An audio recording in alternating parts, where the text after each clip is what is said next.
আমরা প্রশাসনের কাছ থেকে কোনো সুরাহা পাই নাই। কেন পাই নাই, কি করতেছে তারা, তারা কি বেচা কিনা হয়ে গেছে, তাও আমরা বলতে পারি না। আসামিদের পক্ষ নিয়ে যদি বড়চাপার কোনো দালাল যদি তাদের দালালি করতে চাই, কোন আসামির পক্ষ নিয়ে কথা বলতে চাই, তাহলে আমরাও তাদেরকে প্রতিরোধ করবো।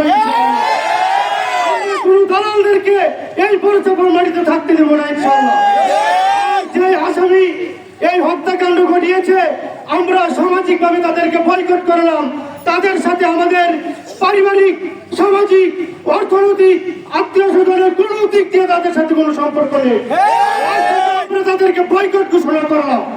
আমরা কেন আমরা আজকে পর্যন্ত এই মানববন্ধনে করার পরে কেন আমাদের এই আসামি ধরতে হবে, কি করেছে তারা, আমরা আজকে পর্যন্ত কোনো সুরাহা পাই নাই।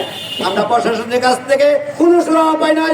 কেন পাই নাই, কি করতেছে তারা, তারা কি বেচা কিনা হয়ে গেছে, তাও আমরা বলতে পারি না। আমরা চাই যে সুস্থভাবে যেন এই ফাঁসি এবং এই আসামিকে ধরতে পারে, ধরে যেন আমরা সকলে জানতে পারি যে আসামি ধরছে। এরপরে আমরা বিচারের দাবিতে আবার আমাদের সকলকে নিয়ে আমরা মানববন্ধন করবো। শনিবার সকাল 11:30 ঘটিকায় বড়চাপা পূর্বপাড়া বড়চাপা বাজারের মুদি ব্যবসায়ী মিজান ভাইকে সামান্য একটি নারিকেল গাছকে কেন্দ্র করে তাকে মাথায় আঘাত করে হত্যা করা হয়েছে। সেই হত্যার প্রতিবাদে আজকে আমরা এখানে জড়ো হয়েছি। মনোহরদী থানার প্রশাসনের কাছে আমরা বিনীতভাবে অনুরোধ জানাচ্ছি, 1 সপ্তাহ পার হয়ে গেল, আজকে এখন পর্যন্ত কোনো আসামিকে ধরা হয় নাই। সেটা অত্যন্ত দুঃখজনক বিষয়। আমরা এখান থেকে প্রতিবাদ জানাচ্ছি, 24 ঘন্টার ভিতরে যেন আসামিদেরকে গ্রেফতার করে সঠিক তদন্তের মাধ্যমে মৃত্যুদণ্ড দেওয়া হয়। আমরা সকলে সেই প্রতিবাদ জানাচ্ছি। সাথে সাথে আমরা সেই প্রতিবাদ জানাচ্ছি, আসামিদের পক্ষ নিয়ে যদি বড়চাপার কোনো দালাল যদি তাদের দালালি করতে চাই, কোন আসামির পক্ষ নিয়ে কথা বলতে চাই, তাহলে আমরাও তাদেরকে প্রতিরোধ করবো। কোন দালালদেরকে এই বড়চাপার মাটিতে থাকতে দেবো না ইনশাআল্লাহ। যে আসামি এই হত্যাকাণ্ড ঘটিয়েছে, আমরা সামাজিকভাবে তাদেরকে বয়কট করলাম। তাদের সাথে আমাদের পারিবারিক, সামাজিক, অর্থনৈতিক, আত্মীয় স্বজনের কোনো দিক দিয়ে তাদের সাথে কোনো সম্পর্ক নেই। আমরা তাদেরকে বয়কট ঘোষণা করলাম। গত শনিবার বড়চাপা বাজারের ব্যবসায়ী মিজান ভাইকে পরিকল্পিতভাবে সামান্য একটি নারিকেল গাছের জন্য হত্যা করেছে। আজ 1 সপ্তাহ আমরা ওনার কোনো বিচার পাচ্ছি না।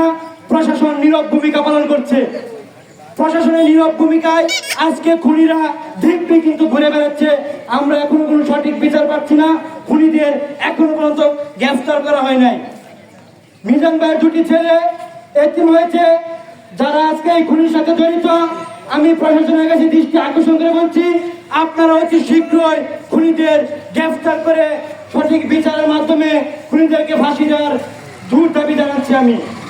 আমি সরকারের কাছে দৃষ্টি আকর্ষণ করছি এবং আমাদের মাননীয় স্বাস্থ্যমন্ত্রী দৃষ্টি আকর্ষণ করছি, আপনারা অতি শীঘ্রই এই মিজান ভাইয়ের খুনিদেরকে আপনারা একটি সুষ্ঠু বিচারের মাধ্যমে তাদেরকে ফাঁসি দেওয়ার দাবি জানাচ্ছি। আমরা এলাকাবাসী এখনো আজ পর্যন্ত প্রায় 1 সপ্তাহ হয়ে গেল মিজানকে হত্যা করা হয়েছে, অথচ আজকে পর্যন্ত আসামি কেন ধরা হচ্ছে না, সেটা আমরা কেন সেটা দেখতে পাচ্ছি না। আমি প্রশাসনের কাছে জানতে চাই, আমরা কি বিচার পাবো না? আমরা কেন বিচার পাবো না? মিজান অত্যন্ত শান্ত, ভদ্র এবং নম্র পরিবারের নম্র ছেলে ছিল। সে ছিল বড়চাপা বাজারে একজন ব্যবসায়ী। তাকে এইভাবে হত্যা করলো, 1 সপ্তাহ হয়ে গেল, এখনো পর্যন্ত আসামি ধরা হলো না। আমি প্রশাসনের দৃষ্টি আকর্ষণ করছি, আপনারা অতি তাড়াতাড়ি যারা দোষী তাদেরকে টেস্ট করে আইনের আওতায় আনার জন্য আমি বিশেষভাবে অনুরোধ জানাচ্ছি।